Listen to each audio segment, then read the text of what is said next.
ဒီအချက်ကြောင့်အမ်ဘာပေကမော်ရိုကိုနဲ့ပွဲမှာပယ်နတီကိုတမင်လွဲအောင်ကန်လိုက်တာလို့ပြောလာခဲ့တဲ့မော်ရင်ဟို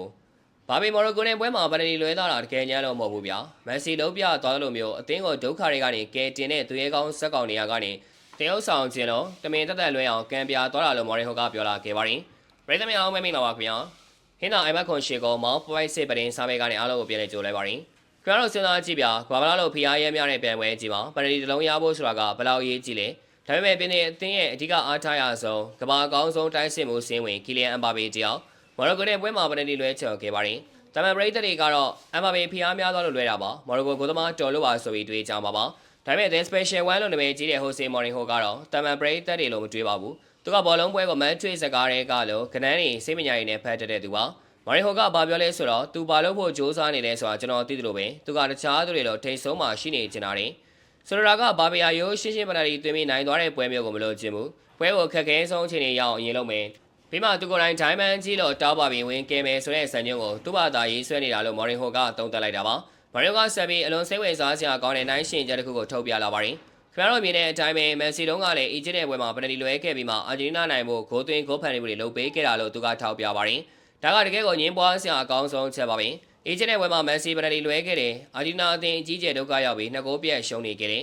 ဒါပေမဲ့နောက်ဆုံးမှာမက်ဆီကပဲဥဆောင်ပြီးတမိုင်းဝင်ကမ်းဘတ်အနိုင်ရလက်ကိုယူဆောင်သွားပါတယ်။အဲ့ပွဲအပြီးမှာတကမ္ဘာလုံးကမက်ဆီရဲ့စိတ်နဲ့အသင်းကိုကယ်တင်နိုင်စွမ်းကိုမုံမဆုံးမြေမဆုံးချီးကျူးခဲ့ကြပါတယ်။ဘာဘေကအိတ်ဆက်ကွက်ကိုလိုချင်နေတာပါ။အခုခေတ်ဘောလုံးကမှာမက်ဆီနဲ့ရယ်ဒိုပြီးရင်သူကနံပါတ်1နေရာကိုဆက်ခံမဲ့သူမဟုတ်လား။ဒါကြောင့်မက်ဆီတော်ပတတီလွဲပြီးမှအသင်းကိုပြန်ကယ်တင်ပြတာ။ငါလည်းမက်ဆီလုံးနိုင်တယ်လို့လုံးပြနိုင်တယ်ဆိုတဲ့သတင်းစကားကိုကဘာကြီးစီပါချင်နေတာပါ။ပတတီဝင်သွားရင်တမန်ကိုကိုပဲဖြစ်သွားမယ်။ဒါပေမဲ့ပရတီလွဲပြီးမှအသင်းကိုနိုင်အောင်ပြန်လို့ပေးနိုင်ရင်သူဟာကယ်တင်ရှင်ဖြစ်သွားမယ်လေဒီလိုအတားနဲ့လွှမ်းမိုးလို့စိတ်ကဘာဘေးစီမှာအပြေးဝါရှိနေတဲ့ဆိုတာမော်ရင်ဟိုကမြင်နေတာပါဒါနဲ့မကားသေးဘူးမော်ရင်ဟိုကဒီပရတီလွဲချော်မှုဟာပြင်းတဲ့အသင်းရဲ့တခြားကစားသမားတွေအထူးသဖြင့်ဥစမန်ဒမ်မီလီအတွက်ပါအခွင့်အရေးတစ်ခုဖြစ်သွားစေတယ်လို့သုံးသပ်ထားပါတယ်စဉ်းစားကြည့်ပါအသင်းရဲ့အဓိကကျယ်ဝဲပရတီလွဲသွားပြီဆိုတာနဲ့အသင်းမော်တွေအားလုံးကဟာငါတို့ဒုက္ခရောက်ပြီငါတို့ပိုစ조사မှရမယ်ဆိုတဲ့ဖိအားကိုအလိုလိုရသွားပါတယ်အဲ့ဒီမှာဒမ်မီလီလိုရေသွေးရှိတဲ့ကစားသမားကဖီယားတွေကိုရင်ဆိုင်ပြီးခြေစွမ်းပြဖို့အခွင့်အရေးရသွားတာပါ။ဘာပေပနတီဝင်သွားရင်ပွဲကပေါ်သွားမယ်။အားလုံးကရှော့ကစားမယ်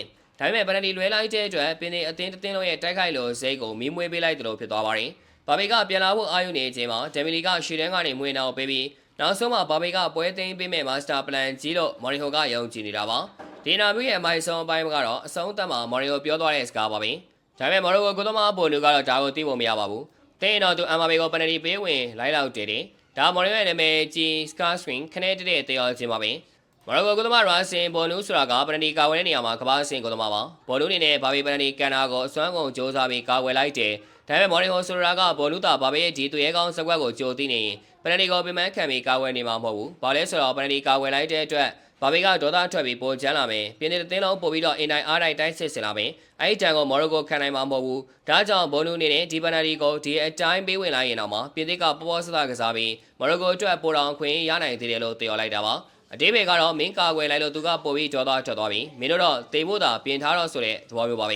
ဲမာရီယိုပြောတာတွေကတကယ်ရုပ်ရှင်ဆန်လုံးတယ်လို့ထင်ကြရှိပါတယ်ဒါပေမဲ့ဘောလုံးလောကရဲ့အမြင့်ဆုံးအဆင့်မှာရှိတဲ့ကစားမတွေရဲ့စိတ်ပညာကတမန်လူတွေနဲ့လုံးဝမတူပါဘူးဘာပေလိုကစားမမျိုးကကဘာအကောင်းဆုံးဆိုတဲ့တရက်ဖူကိုလိုချင်နေတာပါမက်ဆီရဲ့လမ်းစဉ်ကိုလိုက်ပြီးဘလောက်ပဲဆိုးရတဲ့အခြေအနေဖြစ်နေပါစေငါကအသင်းကိုကဲတင်နိုင်တယ်ဆိုတာကိုပြသချင်နေတာဖြစ်နိုင်ပါတယ်ညီကိုတို့ကရောမော်ရီယိုရဲ့စကားတွေအပေါ်ဘယ်လိုမြင်ကြလဲပြောပေးခဲ့ကြပါဦးအဆုံးထိကြည့်ရှုပေးခဲ့ကြတဲ့အတွက်အားလုံးကိုကျေးဇူးထူးပဲတင်ရှိပါရခင်ဗျာ